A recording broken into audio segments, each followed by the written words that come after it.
दर्शी जिज्ञासुओं को, सभी ज्ञान प्रेमियों को, सभी प्रबुद्ध जनों को और सभी गीता प्रेमियों को मेरी ओर से और मेरी संस्था डूअर्स पैराडाइज फाउंडेशन के सभी सदस्यों की ओर से सादर जय श्री कृष्ण।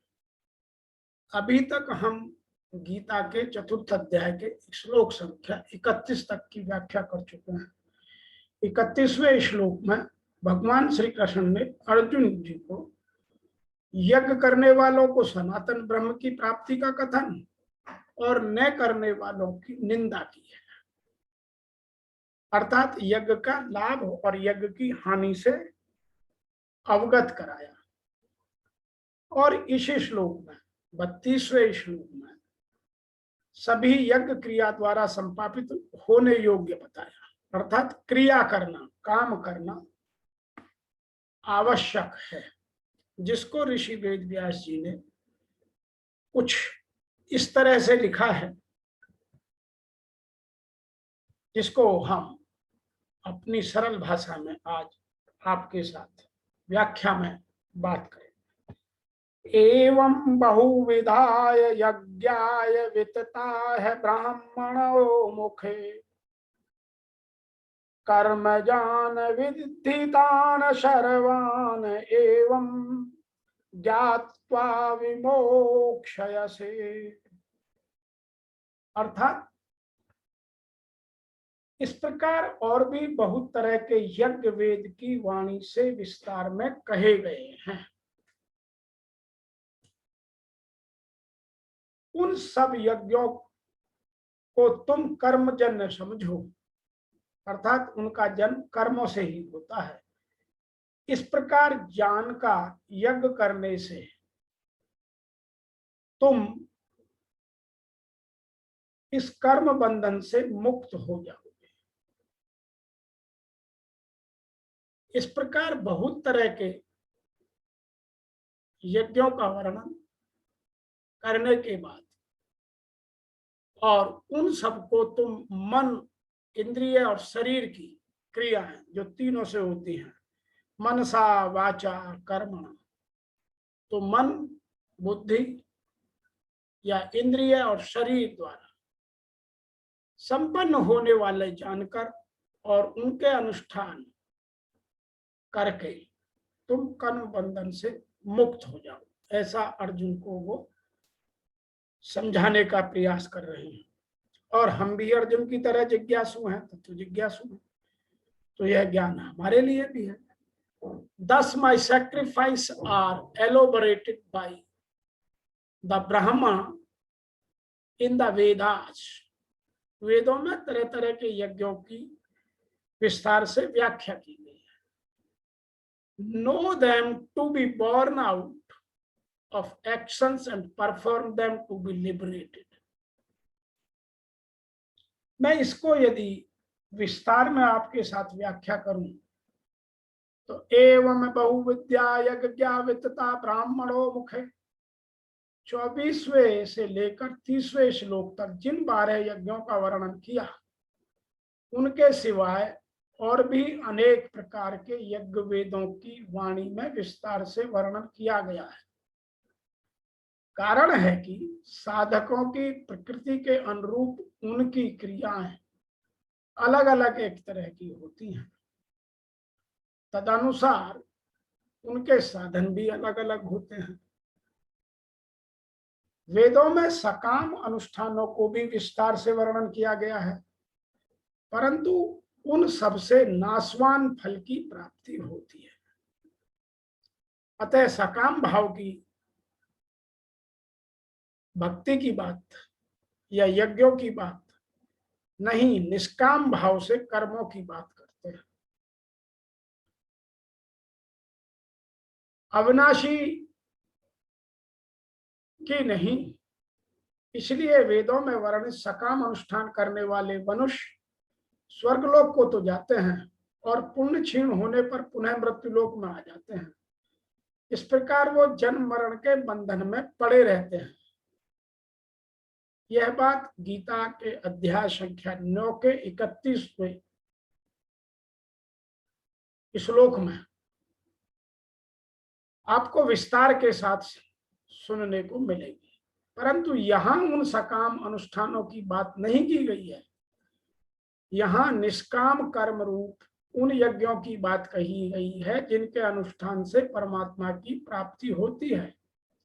यान्ति ब्रह्म सनातन, गीता के 31वें श्लोक में ही, इससे पहले के श्लोक में ही यह बात विस्तार से भगवान ने समझाई।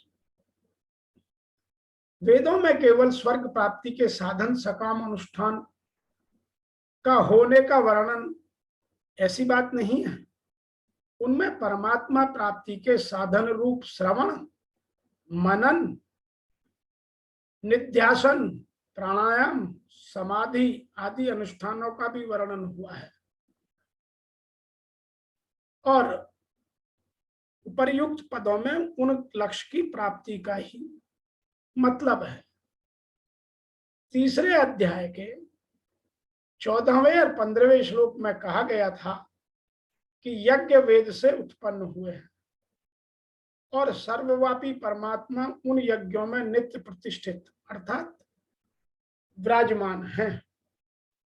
यज्ञों में परमात्मा नित्य प्रतिष्ठित रहने से उन यज्ञों का अनुष्ठान केवल परमात्मा तत्व की प्राप्ति के लिए ही करना चाहिए, स्वर्ग की प्राप्ति के लिए या किसी द्रव्य की प्राप्ति के लिए नहीं।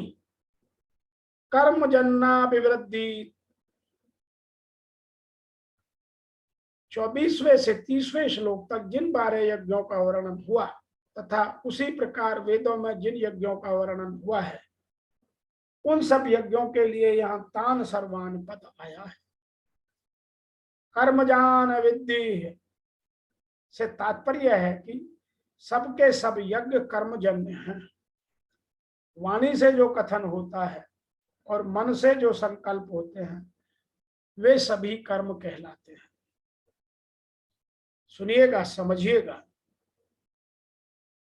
वाणी से जो कथन होता है, हम जो मुख से बात बोलते हैं, जिह्वा से जो बोलते हैं, कथन करते हैं, और मन में जो संकल्प करते हैं, जो मन में हमारे में चलता रहता है, वे सभी कर्म कहलाते हैं।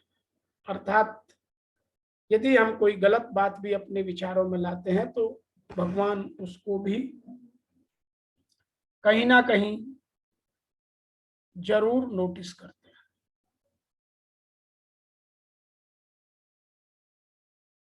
यहां एक बात और समझने की है, अर्जुन अपना कल्याण तो चाहते हैं पर युद्ध रूप कर्तव्य कर्म को पाप मानकर उसका त्याग करना चाहते हैं। इसलिए कर्मजान विद्धि पदों से भगवान अर्जुन के प्रति ऐसा भाव प्रकट कर रहे हैं कि युद्ध रूप कर्तव्य कर्म का त्याग करके अपने कल्याण के लिए तुम जो साधन करोगे वह भी तो कर्म ही होगा। वास्तव में कल्याण कर्म से नहीं होता, प्रत्युत कर्मों से सर्वथा संबंध विच्छेद होने से होता है। तो यह जो आसक्ति की बात कर रहे हैं, संबंध विच्छेद की बात कर रहे हैं। इसलिए यदि तुम युद्ध स्वरूप या युद्ध रूप कर्तव्य कर्म को भी निर्लिप्त रहकर करोगे तो उससे भी तुम्हारा कल्याण हो जाएगा, क्योंकि मनुष्य को कर्म नहीं बांधते, मनुष्य कर्मों से नहीं बनता। प्रत्युत मनुष्य केवल कर्म फल की इच्छा और स्वार्थ में जब उसकी आसक्ति हो जाती है तो उसमें बंधता है। तुम युद्ध करो, इसी में तुम्हारा कल्याण होगा, यह जानना समझना बहुत आवश्यक है। और यदि हम यह नहीं जानते तो हम गलती करते हैं। एव ज्ञात्वा विवक्ष्यसि, यहाँ इस सब बातों की जो बात कही गई है उन सबको जानना समझना हमारे लिए उतना ही महत्वपूर्ण है, उतना ही आवश्यक है जितना हम इन सब चीजों को अपने से और अपने कल्याण के लिए इन सब कर्मों को कर रहे हैं। अतः संसार में असंख्य क्रियाएं होती रहती हैं, परंतु क्रियाओं से मनुष्य अपना संबंध जोड़ता है, उन्हीं से बंध जाता है। संसार कहीं भी कोई क्रिया घटना हो जाए तो मनुष्य अपना संबंध जोड़ लेता है, उसमें राजी या नाराज होता है, तब उस क्रियाओं में बंध जाता है। तब शरीर से संपन्न होने वाली किसी भी क्रिया से मनुष्य का संबंध नहीं रहता, तब वह कर्तव्य बंधन से मुक्त हो जाता है। तो हमारे लिए वर्तमान के हिसाब से यह भी जानना आवश्यक है, समझना आवश्यक है कि इन सब यज्ञों में कर्म से उत्पन्न हुआ ज्ञान, यह पहले भी भगवान बता चुके हैं। अब यदि दैवीय संपदा का अर्जन, इंद्रियों का संयम, श्वास और प्रश्वास में हवन, प्रश्वास को श्वास में हवन, प्राण अपान की गति का निरोध खेती करना होता है, व्यापार, नौकरी, राजनीति करने से होता हो तो आप करिए। यज्ञ तो ऐसी क्रिया है जो पूर्ण होते ही तत्काल पर ब्रह्म में प्रवेश दिला देती है। ब्रह्म किसी भी कार्य से तत्क्षण ब्रह्म प्रवेश पा जाते हो तो कीजिए, कौन मना करता है। वस्तुतः यह सब के सब यज्ञ चिंतन की अंतः क्रियाएं हैं, आराधना का चिंतन है, जिससे आराध्य देव विदित होता है। यज्ञ उस आराध्य तक की दूरी तय करने की निर्धारित प्रक्रिया विशेष पर है। यज्ञ श्वास प्रश्वास प्राणायाम इत्यादि जिस क्रिया से संपन्न होते हैं उस कार्य प्रणाली का नाम कर्म है। कर्म का शुद्ध अर्थ है आराधना, चिंतन। प्रायः लोग कहते हैं कि संसार में कुछ भी किया जाए तो कर्म हो गया, कामना से रहित होकर कुछ भी करते हो जाओ तो हो गया निष्काम कर्म योग। कोई कहता है अधिक लाभ के लिए विदेशी वस्त्र बेचते हैं तो सकामी है, देश सेवा के लिए स्वदेशी बेचें तो निष्काम कर्म योग। निष्ठापूर्वक नौकरी करें, हानि लाभ की चिंता से मुक्त होकर व्यापार करें तो हो गया निष्काम कर्म योग। जय पराजय की भावना से मुक्त होकर युद्ध करें, चुनाव लड़ें तो हो गए निष्काम कर्म। मरोगे तो मुक्ति पाओगे, वस्तुतः ऐसा कुछ नहीं है। इस निष्काम कर्म में निर्धारित क्रिया एक ही है। यहाँ व्यवसायत्मिका बुद्धि कर्मबंधनम, यह बात हम पहले कह चुके हैं, उसको समझना या व्यवसायत्मिका बुद्धि को जानना अत्यंत आवश्यक है। यज्ञ क्या है? श्वास प्रश्वास की हवन, इंद्रियों का संयम, यज्ञ स्वरूप महापुरुषों का ध्यान, प्राणायाम, प्राणों का विरोध, यही मन की विजातीय अवस्था है। मन का ही प्रसार जगत है।